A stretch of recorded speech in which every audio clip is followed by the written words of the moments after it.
you masih lagi stage 1, 2, 3, nak masuk stage 4 pun tak apa. You mesti cari makanan yang alkalinizing, maksudnya yang bagi jadi alkaline body kita, terutama sekali vegetable lah. Bell pepper, onion, garlic, gobis, cauliflower, bayam, kangkung, ni lah yang hijau-hijau, celery, barley, apa lagi, belimbing buluh. Yang ni boleh pula belimbing buluh. Selalu belimbing buluh saya tak berapa galakkan you ambil kan, tapi bak choy yang paling famous lah.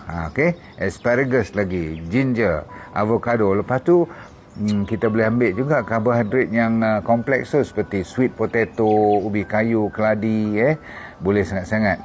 Organic punya jagung pun boleh juga. Kalau ada beras, dia panggil wild rice, beras liar, ada kejual, quinoa, bagus. Protein-protein seperti ikan yang organik lah, kalau dapat ikan yang betul-betul tak tercemar, itu yang terbaik. Tapi kita dah ada omega 3 sekarang, daripada sachainchi, yang tu yang bagus. Cuma jangan ambil white egg, okay? White egg pula, yellow egg, egg yolk tu, yang tinggi dengan phosphorus. White egg dibenarkan, bahagian cair putih tu dimasak yang jadi putih tu, boleh, okey.